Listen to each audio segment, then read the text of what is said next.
throughout the year, but to have a topic that you personally feel for and that you guys initiated to be interested in is something that's, I think, going to make a very big difference in terms of how you receive it, because you're already fully present.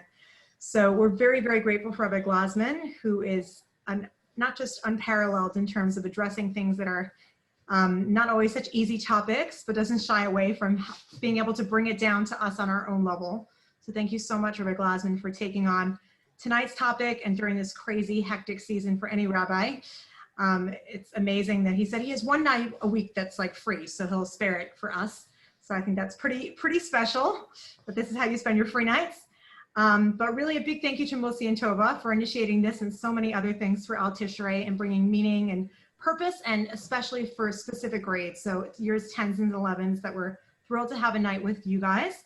And of course, I'm going to hand it over to Rabbi Glasman now and just tell you that the floor is going to be open for you for questions after. Rabbi Glasman's happy to field questions. If you are happy to ask them on the chat, if he notices them, that's great, or Moshe and Tova will bring them to his attention and read it out. But if you feel more comfortable private messaging them to Moshe and Tova, you can do that as well. And then Moshe and Tova, when we get to the question and answer part towards the end, they'll unmute themselves and read your question if you feel more comfortable doing that. So Rabbi Glasman, thank you so much. Meet the year 10s and 11s. We're wonderful in our shlachot, and we really are very grateful to address the topic of Jewish perspective on the sanctity of life. Thank you, Miri, and thank you to the Shluchot who have organized this event, and I recognize you, I believe, from OC, so it's wonderful to see you guys again. The question of the sanctity of human life, and particularly as it relates to abortion, which is an extremely contentious issue in pretty much every Western country and every democratic society, certainly currently in the United States, with the nomination of the new Supreme Court judge, who is quite conservative by nature and would likely rule against the current law in the United States of Roe versus Wade, which does allow for abortion, effectively abortion on demand. It's an extremely politicized issue as well. So what we need to do is distill the issue away from its political context and from its emotive context and ask the simple question, what does our Torah have to say about it? And what does Jewish law, halacha, have to say about it? And I think it's a fascinating segue into this year is the days of all the Yomim Noraim that we just experienced, which was Rosh Hashanah, albeit a different type of experience, one more in solitude. But there is something quite unique and distinctive about Rosh Hashanah, which does not exist on any other Yom Tov around the year. Every Yom Tov around the year, except for Rosh Hashanah, when you ask, what do we read in the Torah, when we take out the Torah and we read from the parsha of that particular Chag, what do we read about? Every single one of them, the parsha talks about the theme of the day. So on Pesach, we talk about Yetzias Mitzrayim. On Shavuos, we talk about Matan Torah. We read about Matan Torah. On Yom Kippur, we would read about the avodah of the Kohen Gadol in the Beis Hamikdash. On Chanukah, we read about the consecration of the Mishkan, etc., etc. The notable exception is Rosh Hashanah. On Rosh Hashanah, you would ask, what should we read on Rosh Hashanah, the day in which we commemorate creation of the world, creation of mankind? We should read about that. We should read from Genesis, from Bereshis, from the Sheshis Yimei Bereshis, but we don't. What do we read about on Rosh Hashanah?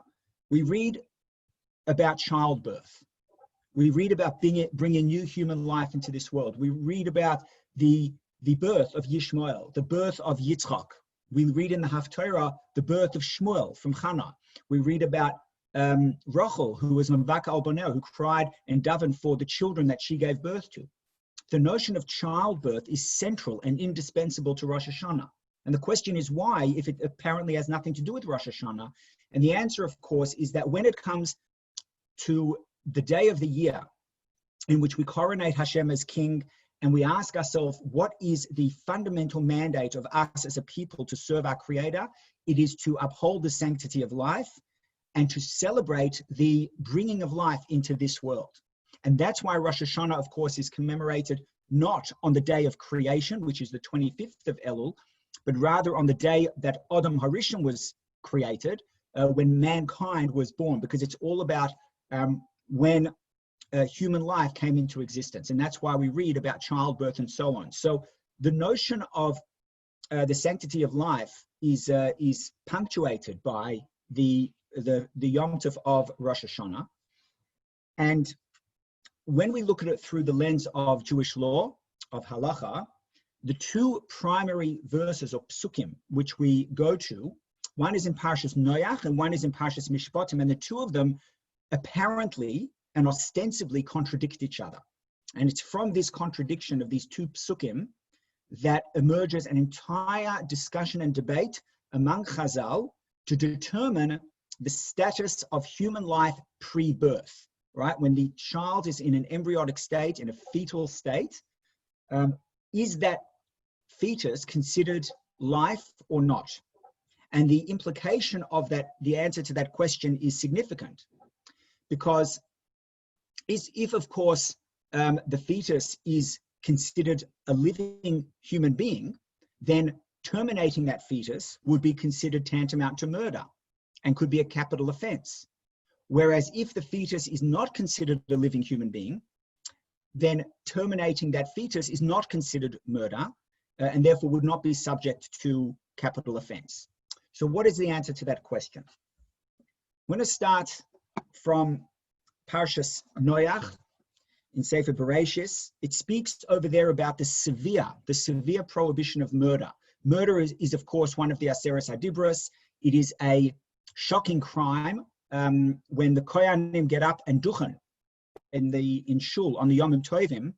Even if they've done things wrong, they're still allowed to get up and duchen, except if they killed someone, even by accident. Killing is a very, very bad, murder, I should say, is a terrible thing, unless it's halachically permitted, such as self-defense or in legitimate warfare, soldiers in the IDF, etc. But murder of an innocent is a horrific crime, and it is spelled out in the Pasuk Vav of Perek Tes in Parshas Noach in Sefer Bereshis, and it says as follows. Listen to the wording, because we're going to play on the words to determine a particular outcome that seems to prove that the fetus inside the mother's womb is a viable human being.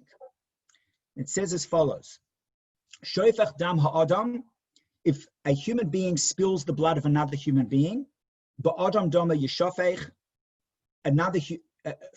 through another human being shall that person's blood be spilled. In other words, it's measure for measure, that person gets killed if there were witnesses that warned them and they went through the whole Sanhedrin process. And even though we know that it was extremely rare and seldom that the Sanhedrin actually put someone to death, but the mere fact that the capital punishment exists in the Torah indicates to us the enormity and the severity of this particular Aveira. And why is it such a massive Aveira to murder another human being? Keep it Tselem Elikim also as Adam, because Hashem created us in the image of God. Since every human being has inestimable value, created in the image of Hashem, therefore to take the life of another human being is like taking a part of Hashem, and therefore it is considered a capital offense. But if we play on the words, as Rabbi Yishmael does in the Gemara in Masechta Sanhedrin, and he says like this: Shofech dam ha'adam, if you spill the blood of man, ba'adam dama yishofech, through another man shall your blood be spilt. But he learns it, Shofech dam ha'adam ba'adam, if you spill the blood of man in man, dama yishofech, then that person's blood is spilt. What does it mean to spill the blood of man in man? What does it mean to murder a person in a person? The Gemara asks, who is a person within a person? This is the fetus in the mother's womb. So it's a play on the words, Shofech dam ha'adam ba'adam, someone who takes the life of a human being inside another human being, referring, of course, to the fetus in the mother. And that clearly demonstrates that terminating the life of a fetus whilst it's in utero, whilst it's still being formed in the mother's womb, that is an act of murder. That's clearly what it states. And if that were the only pasuk in the Torah to discuss the concept of termination of a life pre-birth, we wouldn't be having this year or this conversation. The problem arises that we have another pasuk later on in Sefer Shemos, in Parshas Mishpatim, where it seems to have the completely different implication. And there it says, also a case where a a preborn baby is terminated, this time by accident. If two men are fighting with each other, they're wrestling. The nog for isha hora, and one of them, in the course of the wrestling, accidentally strikes a pregnant woman in her belly. The yotzo yolodeha, and her fetuses become expelled. In other words, they are aborted.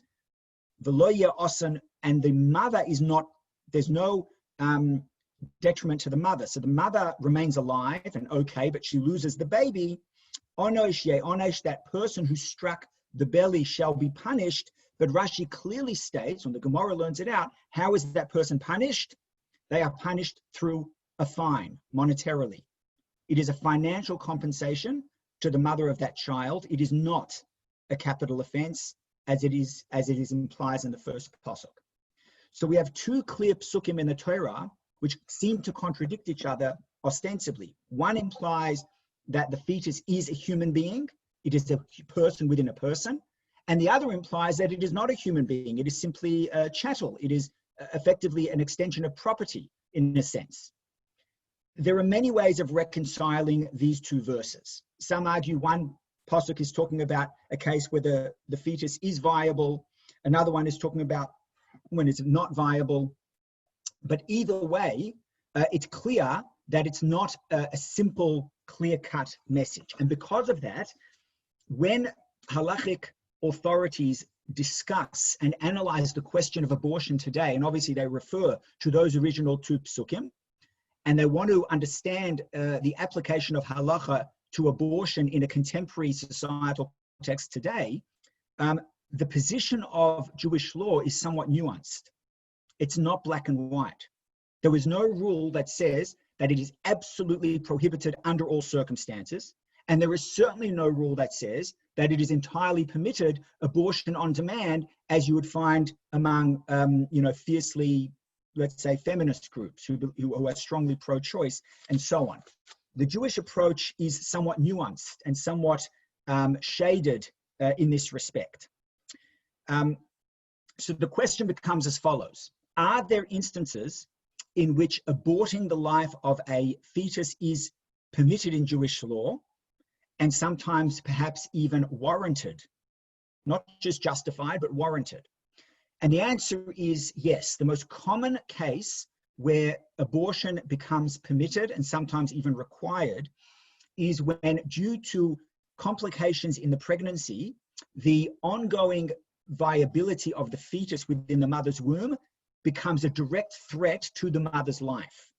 If the mother's life is endangered, if the pregnancy were to continue, so sometimes, I'm not a doctor, but I know that sometimes the pregnancy, the conception, rather than taking place in the uterus, it takes place in the walls between the uterus and another part of the body. And if the baby were to expand, it would rupture inside the mother's stomach, and she could die quite easily with that.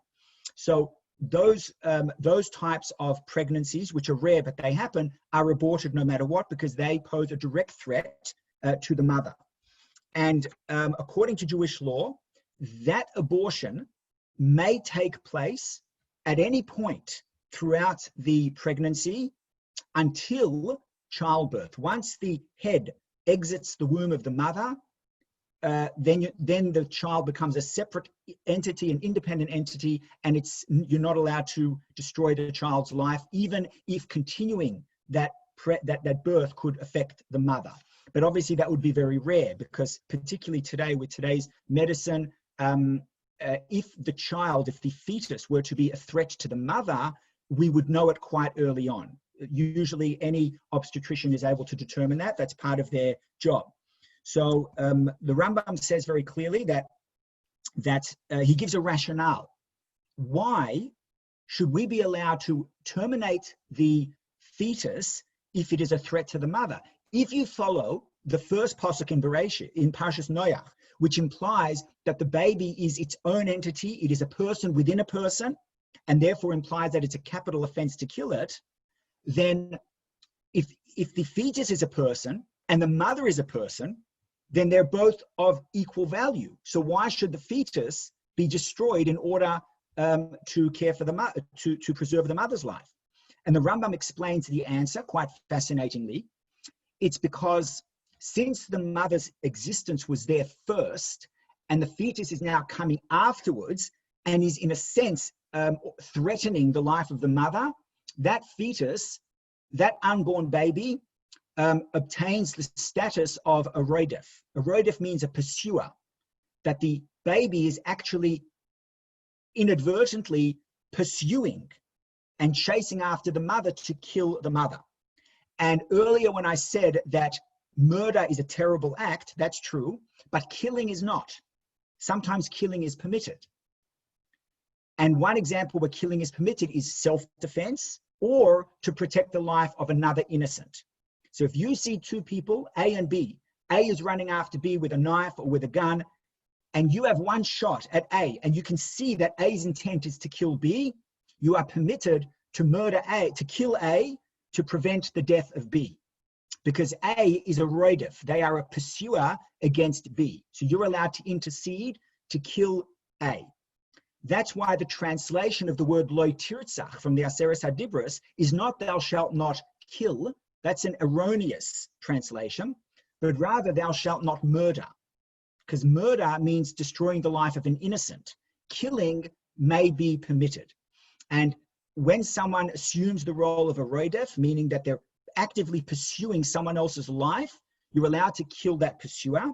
And when we take that concept and apply it to the fetus in this case, because of the way the pregnancy is panned out, and of course we're removing the emotion from it. Obviously it's a very traumatic experience, and we'll get to that in a moment. But just looking at it technically and legalistically, when the baby, the infant, the fetus is threatening the life of the mother, once it's already in utero, that infant assumes the status of a roidef, of a pursuer, who's chasing, figuratively speaking, the mother to end her life, and therefore we're allowed to terminate the life of that fetus. That is the most classic and obvious case.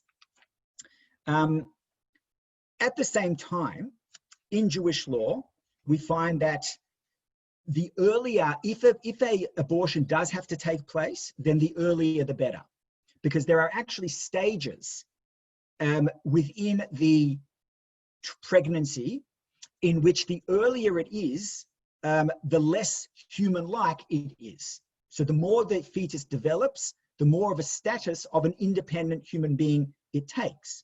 And broadly speaking, there are a number of different time periods or milestones within the pregnancy. For example, the first 72 hours is considered still very early stages. So if an abortion is necessary, better to do it earlier or straight away. After that, there is the 40-day mark. Now, 40 days is considered a milestone because the Gemara says that until 40 days, the fetus is like water, meaning that it's not yet formed, the limbs are not formed, it does not yet have quite the same status. And by the way, that 40 days is counted from the point of conception, or the point that the woman went to the mikveh. Doctors would often count days of a pregnancy from the beginning of the last period. So it's actually 2 weeks before a woman conceives, right? So it's important just to bear in mind that the 40 days as a doctor would count it, 40 days of pregnancy is different from the way halacha determines it. Halacha says the 40 days is actually 2 weeks after what medicine would determine it. But having said that, 40 days is another milestone.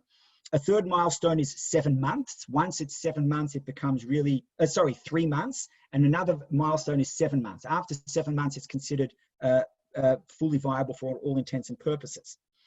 But the example that we've just given, to terminate the fetus because it is a direct threat to the mother physically, is a very obvious one, and many of you may have heard of it before. It's a very common reason why abortion takes place nowadays. But what about if the pregnancy does not pose a physical threat to the mother, but a different type of threat? So let's say the pregnancy was an unwanted or an unplanned pregnancy, and the pregnancy if allowed to continue, could cause significant psychological or emotional damage to the mother. Okay? So we're not necessarily talking about, you know, a family who's already had quite a few kids and they weren't necessarily planning on having another one, and then she fell pregnant, but they're generally okay. You know, you'd be pretty hard pressed to find a rabbi who would allow an abortion on those grounds. But what we could be talking about, a very common case, or no, God forbid, it should not be common, but it's the one that's often brought up, is if a woman, if a young woman or of any age is raped. Now, rape is an extremely traumatic experience for a woman. It's something that a woman wants to try and move away from and leave it in the past and try and move forward as best as possible, but it scars a person. So if a woman undergoes that kind of trauma, but becomes pregnant in the process, then the ongoing formation of that baby inside is an eternal reminder of the trauma that she experienced. And that could have significant emotional and psychological impacts. And this is where it becomes critically important that if, God forbid, a woman is subjected to that and it's causing very severe emotional or psychological problems, she needs to speak to a posek, a proper Rav. And when I say a proper Rav, I generally categorize that there are two qualifications that make someone qualified to answer these questions. The first is that the person is properly ordained as a posek, not just a congregational rabbi like myself, there's many of us, but someone who's actually considered a posek, who is recognized by his colleagues as someone who can decide on intricate areas of Jewish law. And secondly, that they understand the human condition. Because if you get a Rav who just all day, every day is head in the books, but has no experience with human beings and their experiences and so on, there could be a disconnect. It's important to consult a Rav or a posek who has enormous knowledge and whose standing in the community is universally accepted, but also who has an understanding of the challenges that people are experiencing, and that is an ideal person to pose the question to. Now, I'm not necessarily saying that in all such cases, the person would be allowed, according to Jewish law, to undergo an abortion. It's very, very individual. It's extremely subjective. Everyone is going to experience it differently, okay? Because some people may come to terms with it. Others may never come to terms with what happened. And as a result, it's important to go to, that's why you couldn't give no one can give a blanket ruling on such a case. Such a case can only be brought to a serious posek and someone who has the knowledge to be able to do that. Now, there are other very, I wouldn't call them controversial, but they're hotly debated topics. If a fetus is determined to have a severe genetic disorder, would that allow a parent to abort or to terminate the fetus prior to birth? So again, you've got a broad range of different views on this. One of the more controversial ones is Rabbi Eliezer Waldenberg, who I believe, the Tzitz Eliezer, who I believe allowed abortion for cases of Down syndrome or other types of conditions. But then again, you find today that there are many children with Down syndrome who live very happy lives. It may not be the life that we consider to be the average life, but very happy and very fulfilled. So many opinions disagree with that. And that's why it's really important for a rabbi who's addressing this particular question to be deeply sensitive to the specific scenario, and most importantly, to be extremely in tune with what the mother is actually going through and the impact on the family, etc., etc.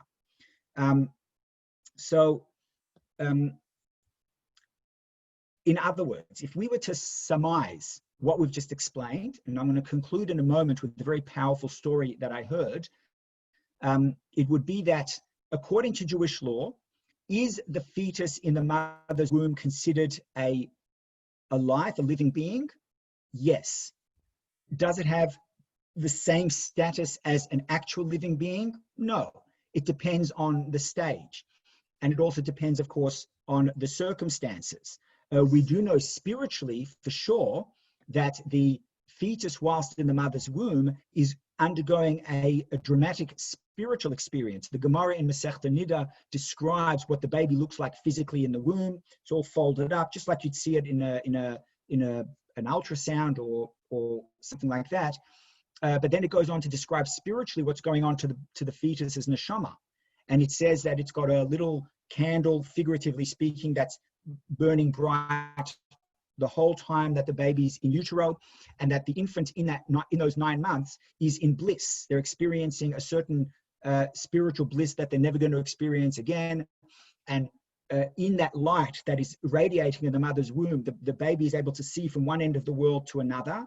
So again, it's all figurative, but it's giving us an insight into the spiritual capacity of the fetus there. It's learning Torah, it's learning the entire Torah. And then, of course, once childbirth comes along, as everyone famously knows, the malach comes along, gives it a little flick on the top of the lip, and that is where the little indent comes. And then the child forgets what they've learned and has to relearn it all again through the process of chinuch and Jewish education. But what that clearly infers to us is that when we speak about the sanctity of life pre-birth, it's not just talking about physically, it's also talking about spiritually. If anything, it's because of the spiritual implications that we give so much credence to the physical. When we say that Hashofech dam adam be'adam, the way Rabbi Yishmael taught us in the beginning, that taking the life of a fetus, of a person, a human, inside a human, that's wrong because the child is born, but Tselem Elikim, in God's image, that means that there is an inestimable holiness of that fetus in utero. So generally speaking, therefore, the general idea is that because of the sanctity of the fetus of pre-birth, abortion on demand is definitely not allowed. We don't allow just saying, oh, we're going to abort because it's inconvenient or because those types of reasons aren't usually accepted. The only legitimate reasons that might be considered are where it's a genuine threat to the mother, whether physically or in certain cases like rape, for example, extreme psychological or emotional turmoil. And when that occurs and an abortion is allowed, it should be done as early as possible, rather than leaving it. So a woman shouldn't say, oh, I'll wait 6 months and then I'll see how I feel. If they're going to make the decision, they should do it earlier. And I wanted to share a very powerful story that I heard from Rabbi Yosef Yitzchak Jacobson, who's my favorite teacher.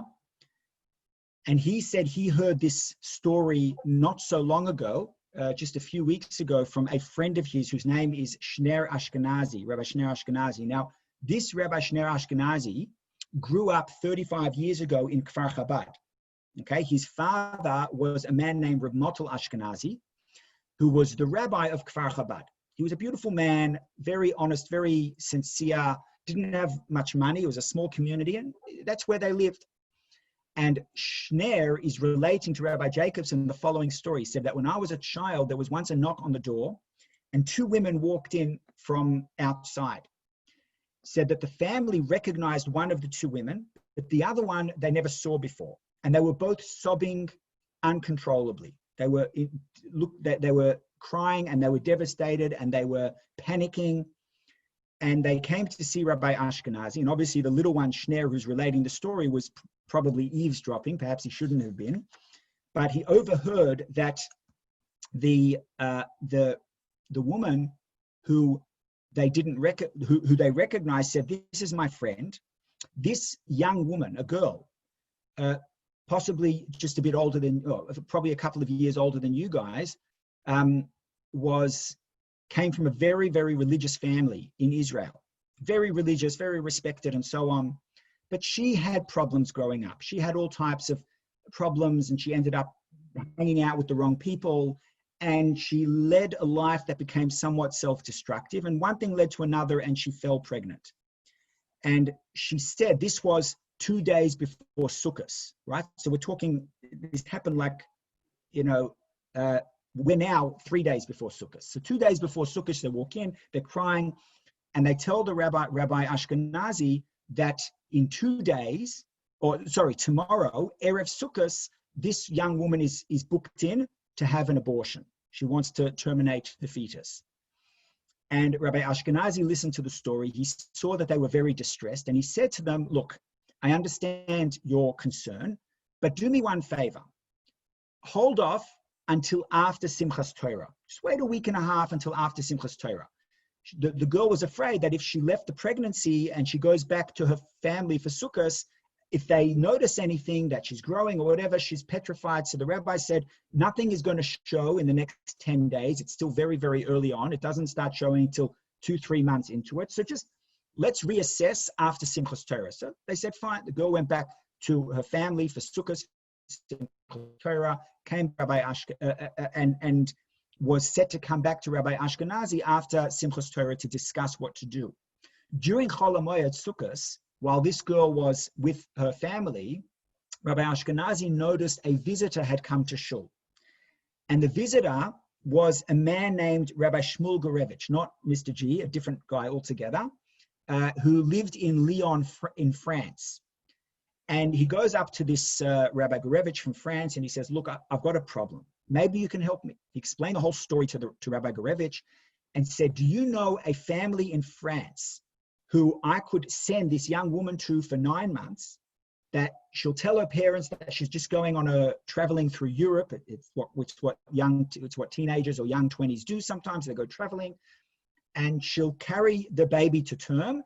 And then after the birth, she'll give the baby up for adoption to a Jewish family who can't have children. And then the couple who can't have children will be happy. She'll be able to know that she carried the pregnancy. She doesn't have to go through the traumatic experience of abortion.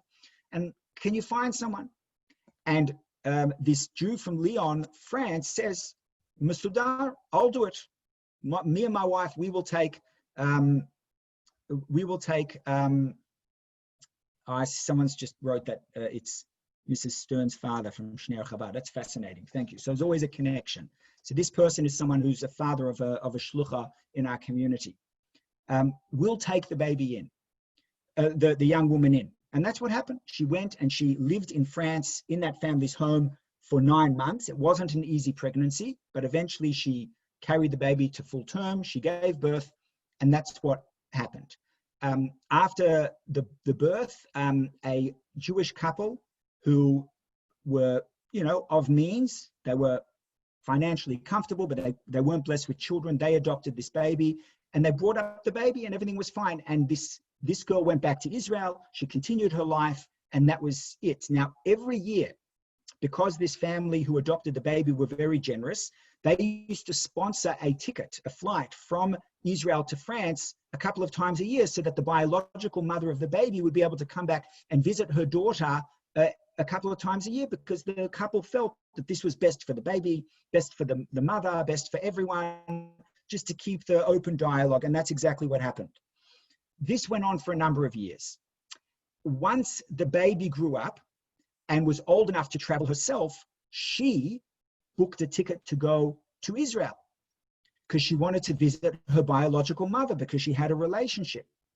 When she got to Israel, before she went to visit her mum, she stopped off at Kfar Chabad and she knocked on the door of Rabbi Ashkenazi. And she walked in. Rabbi Ashkenazi wasn't there yet, but Rebbetzin Ashkenazi was. And she told the Rebbetzin the whole story and said, thanks to your husband, I owe my life to him. I literally owe my life to him. And they broke down in tears and they hugged and they embraced and they sang and they danced. It was a very emotional experience. And then Rabbi Ashkenazi came home and she thanked Rabbi Ashkenazi. It was a beautiful kind of hakoras hatoiv, an expression of gratitude for what they had done. And then she went on to visit her mum, and that was it. She went back to France. She was growing up in a Lubavitch day school, growing up in a full Chabad community. Life went on, and that was it. So Rabbi Jacobson is telling this story, and he said that that Shneur Ashkenazi, his friend, has a brother. His name is Chaim Ashkenazi, who lives in Montreal. And years passed, and all of a sudden, coronavirus hit the world. COVID-19 hit. and everything was closed. Shuls were closed, malls were closed, schools were closed, everything was closed all around the world. And the same was in Montreal. So this Chaim Ashkenazi, who was one of the Ashkenazi kids, was a Melamed. He was a teacher in the Jewish day school in Montreal, in the Lubavitch day school. And he wanted to find where he could find a minyan, because, there were different kind of practices. And there was a Sephardi shul who were doing outdoor minyanim where people would stand on their balconies, etc. And if you had 10 Jewish males, they were able to form a minyan with the appropriate social distancing, etc., etc. Everything kosher, everything according to the law. So Chaim Ashkenazi is davening one day, close to Pesach, and his neighbor, the person who was next to him, he'd never seen him before. So, they were doing call-ups for the Torah, and between each person getting called up, some people schmooze. They're not really supposed to schmooze, but they did. So he says to his neighbor, "What's your name?" "My name's so-and-so." He says, "What's your name?" He says, "My name is Chaim Ashkenazi." So the guy goes, "Ashkenazi, it's a very, it rings a bell." He says, "Are you related to the Ashkenazi family from Kfar Chabad? Did you know a man, Reb Motel Ashkenazi?" He says, "Yeah, Motel Ashkenazi was my father. He's since passed away, by the way." And the man said, you would not believe this. Motel Ashkenazi, your father, was responsible for saving the fetus, a young baby, whose mother wanted to abort the baby. That baby grew up and got married, and I'm her husband. I married her. And we've been married for just over a year, and Baruch Hashem, we were blessed ourselves with a baby son. And it so happens that in the next few days is the bris milah of our baby. And my wife told me that because of COVID restrictions, they were only allowed to have 3 people at the bris, right? The mother, the father, and the moil, and obviously the baby. And that was it. Eliyahu Hanavi comes regardless of COVID, no COVID, but you don't need a minyan. For a wedding, you need a minyan, but for a bris, you don't have to have a minyan. And so she said to me, this is the husband talking, that she wishes so much that if there was one more person who would be able to come to the bris, to be the sandak, the one to hold the baby during the bris, she wished it would be Reb Motel Ashkenazi, who is in effect the spiritual grandfather of the baby, because if it weren't for him, she wouldn't be here and the baby wouldn't be here. And the husband said, since you are the son of Rabbi Ashkenazi, first of all, he's not alive. Even if he was alive, he wouldn't be able to come because there's no flights during COVID. Can you take your father's place? We would be so honored and grateful if you would come to the bris and you be the sandak in your father's place to hold the baby during this incredibly special milestone and time of our lives. And that's exactly what happened. And the bris went ahead, Baruch Hashem, everything was healthy, everything was good. And the bris took place just 6 months ago, Pesach, in the middle of COVID. So it's such a small world. I mean, when I heard that story, I thought, wow, it's a small world. And then when someone just wrote on the chat here that the family who took this girl in France is the parents of one of the shluchos here in Melbourne, it's amazing. It's a small world.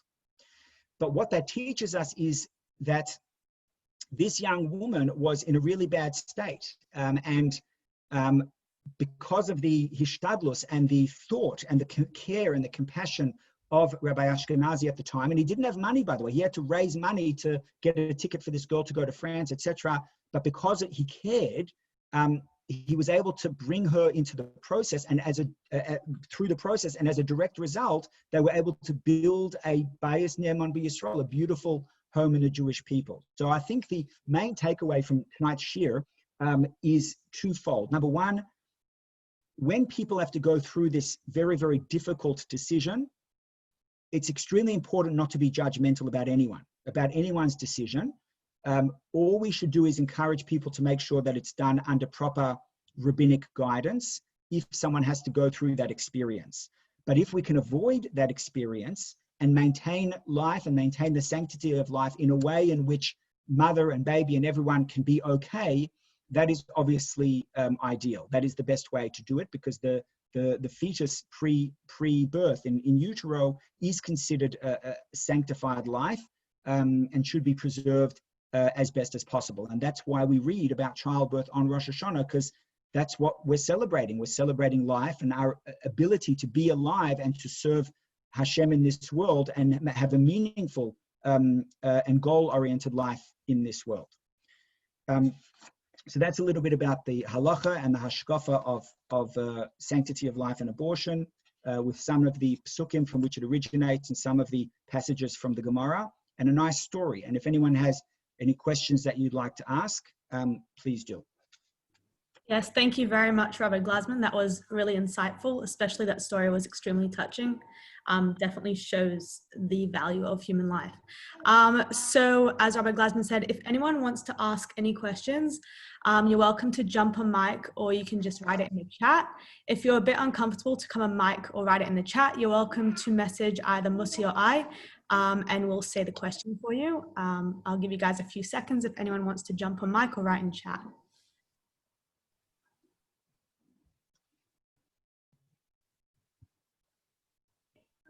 Okay, so while people are thinking of questions, I actually have one question from a girl.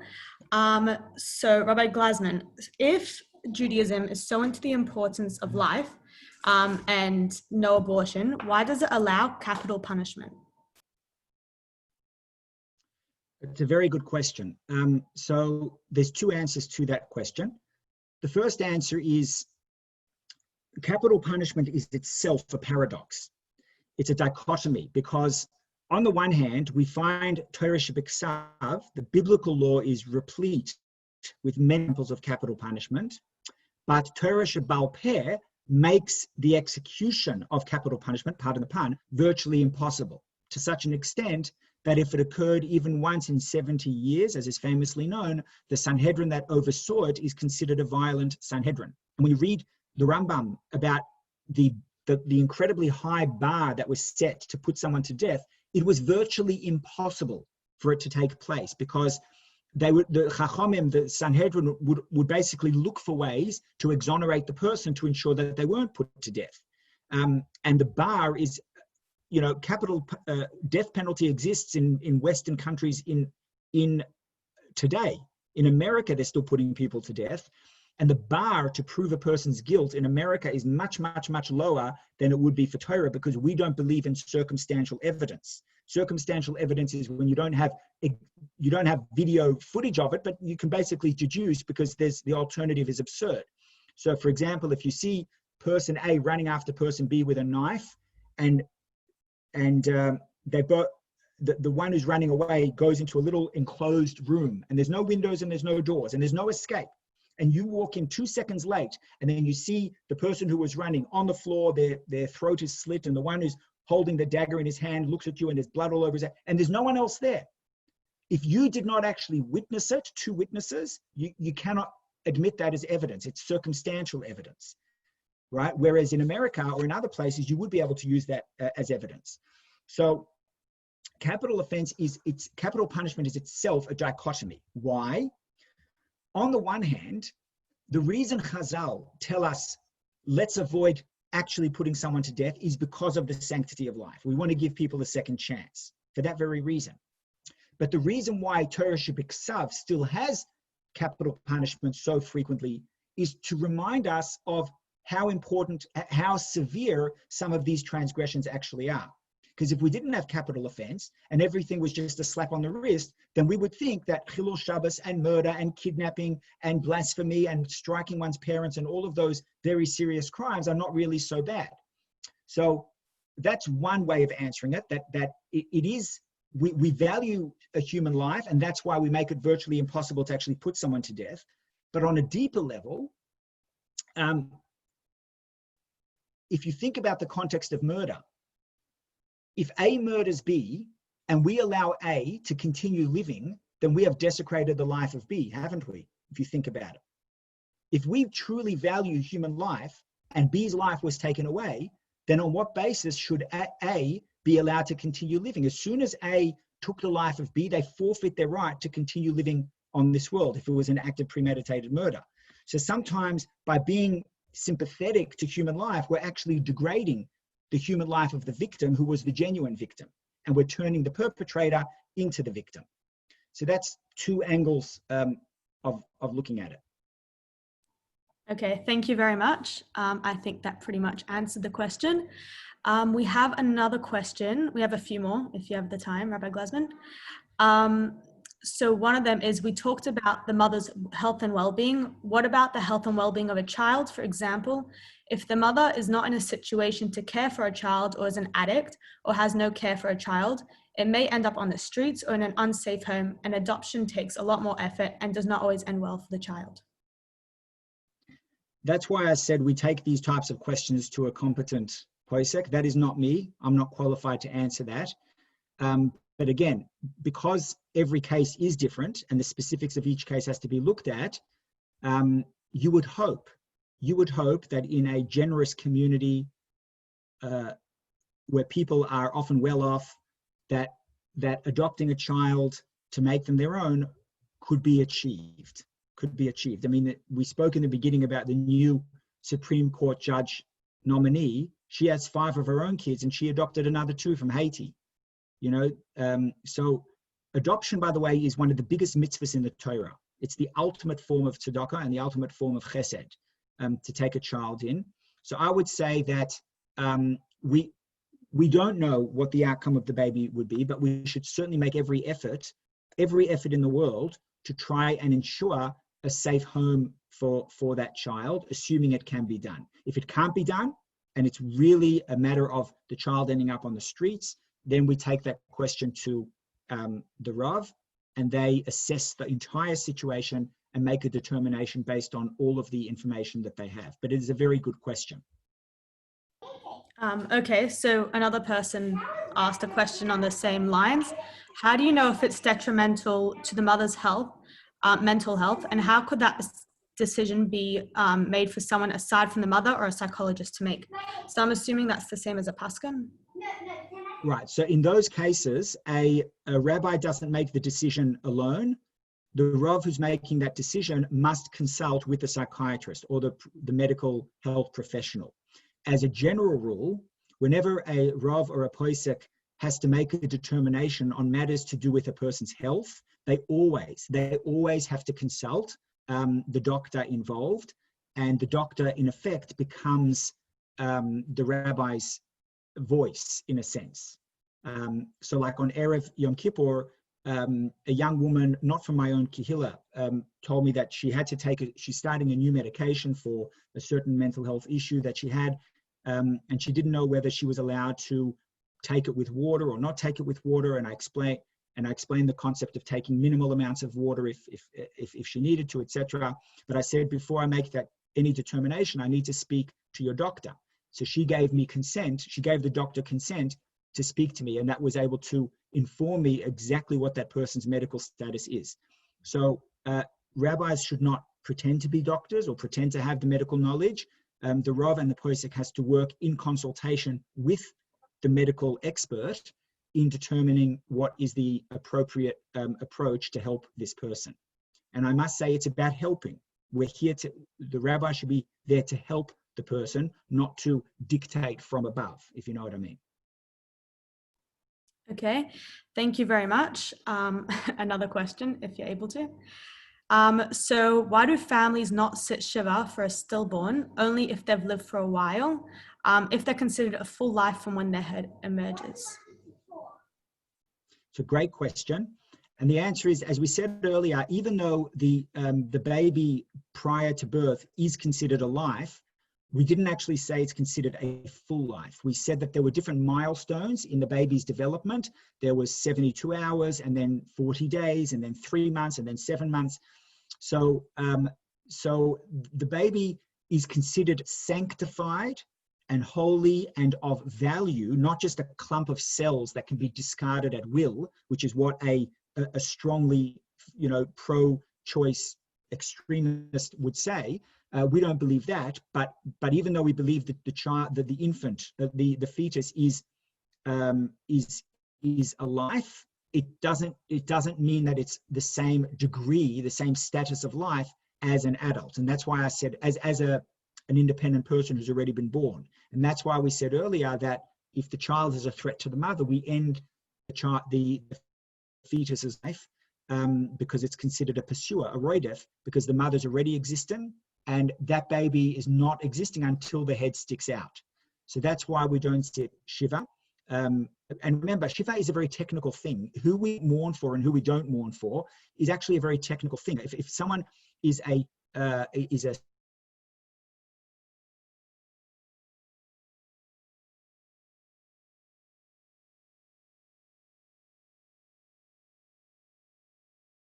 there are some who say that you can, but you're not necessarily, according to many opinions, you're not halachically obligated necessarily to sit Shiva.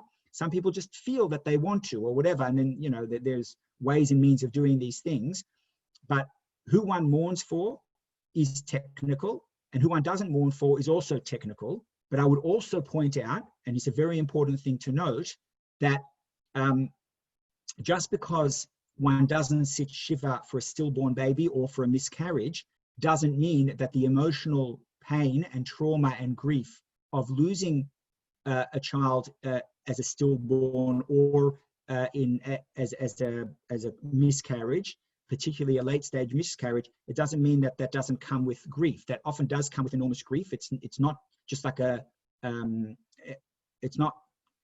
it's something which can have a strong impact on a expectant mother. So just because the mother doesn't grieve in the way of avelus, of mourning, halachically doesn't mean that she's not experiencing pain. And it's important, I think, that men, boys, Bachrim, should be educated about this stuff before they get married, so they understand what a woman is actually going through if God forbid there's a miscarriage or a stillborn. Okay, thank you very much. Do you have time for some questions which are a bit off topic? 2 questions, a little still on the perspective of human life, but a bit off topic. Yeah, I'm good. Okay, great. So one of the questions was, 1 minute, is there ever a place for assisted suicide to be allowed in Judaism? So it depends how you define assisted suicide. Broadly speaking, again, this is a very complex area. You've got to speak to experts in the field, and there aren't that many in Australia. There are a few. But generally speaking, there's two ways of euthanasia. There's active euthanasia and passive euthanasia. Active euthanasia means injecting a person with a substance or causing them to allowing them to consume a substance that will kill them, a poison. So whether it's lethal injection or consuming a pill, a tablet that could kill them, there's never ever a time where that is accepted. That is a form of suicide. We don't allow that. Assisted dying or euthanasia, which is active, is never allowed. It's murder. But passive euthanasia, there are times where it is allowed. And passive euthanasia means we are not doing something actively to kill the person. Rather, we are removing something that is stopping the person's death. We're removing an impediment. So for example, if a person is on life support and they need a machine to breathe, so by removing the machine, the person fundamentally can't breathe on their own. The machine is an impediment to that person's death. So by switching off the machine, we are simply removing that which stops the person's death. So it's 2 negatives which result in the positive of the person dying, rather than doing something actively to cause that person's death. So it's important to understand the distinction between active euthanasia and passive euthanasia. Active euthanasia is never allowed, but passive euthanasia can be allowed under certain circumstances. There are instances in which we would be allowed to switch off an oxygen machine. And again, these are very complex areas, depends on a lot of different things, the person's level of suffering, the prognosis, and so on and so forth. And these are types of things that you would speak to someone like Rabbi Levin, formerly the Rabbi Brighton Shul, or Rabbi Ullman from Sydney, who's very, very good in these types of things, or those types of poskim. Thank you very much. That was others. Really interesting. So another question was just back to the question of adoption, adopting a child who's obviously not been aborted. Isn't it very difficult to fulfill halachically, for example, Shama Negia and Yechud with an adopted child or similar cases? And what are some ways to overcome it? So you raise a very good point, and it does raise issues. It's usually why people who adopt a child often are people who don't have other children in the house first and foremost. And then once the child turns 12 or 13, whether it's a girl or a boy, then the mother or the father would avoid the question of yichud, of being in the same house without the other one there. You just got to create a system where, and again, even though the dynamics of the family are such that they feel like it's a mother-child or a father-child relationship, halacha is sometimes clinical. And we shouldn't balk at that, because halacha at the end of the day is a legal system. And lahavdil, if you compare it to any other legal system, it's technical. It's technical. Legal systems are technical. They have to have boundaries. And you can't just say, oh, whatever feels right, and we're just going to follow our feelings and our hearts and our emotions. It doesn't work like that. Halacha is a technical situation. So if a person's not technically the child of someone and they're adopted, then it can actually raise questions. And therefore, I still maintain that adoption is a huge mitzvah, but it just has to be done in a way in which we foresee the possible pitfalls and put into place processes to ensure that those pitfalls don't actually occur. Thank you. That was really insightful. And we have one more question. So, does the aborted fetus have a levaya or proper burial? No, I'm pretty sure that they don't. I think someone can correct me if I'm wrong. I'm pretty sure that if the child is aborted, if the fetus is aborted, I don't believe that we have a burial process. I know that for stillborns, the Chevra Kadisha will allow, even though there's no halachic requirement necessarily, the Chevra Kadisha will allow it. I've had to officiate stillborn funerals. They're really, really painful to watch, to see it. And they have these in the edges, the outskirts of the cemetery, there are these tiny little graves that are like a half or a quarter of the size of a regular grave, and that's where babies are buried. But as far as a stillborn or an aborted fetus, I don't believe there's any halachic requirement to bury the baby. But it's possible that if the parents want to, there could be room. The Chevra Kadisha will have its policy as to whether it's allowed, and it may well be allowed, perhaps just for closure for the mother after going through that. Okay, thank you very much. I think that's it for the questions. Really, thank you for your time and for taking the time to answer questions, even though some of them might have been a bit of a surprise for you. Obviously, you're very knowledgeable in everything. So it's not knowledge, it's just experience. And I can assure you, unfortunately, I don't deal so much within frum communities. So these were much easier than what I was anticipating. So that's good. I'll jump in on a second for a minute. Thanks so much, Tova and Musi, for facilitating the questions. I think it's a beautiful thing to end off with, recognizing that we just spent the last hour with Rabbi Glasman focusing on the sanctity of life. And we all have lives that we're, thank God, living. We're not yet carrying children, if we're in year 10 and 11, of course, but there's that same soul that we cherish and value and do anything for. Once, God willing, you will become parents. You've got a soul inside of you now as well. So it's a beautiful time to focus on that soul and doing what you can to help the beautiful life that you were given, to make every day meaningful. And with the fresh start to a fresh year, thank you so much, Rabbi Glasman, for all those insights and the appreciation for life. And hopefully we can take it off in our own life and valuing what we do for ourselves and our interaction with others for a good gebench year. Amen. Thank you. Thanks for having me, guys. Thank you. Thanks. Very much. Thank you. Thank you. Thank you. Thank you.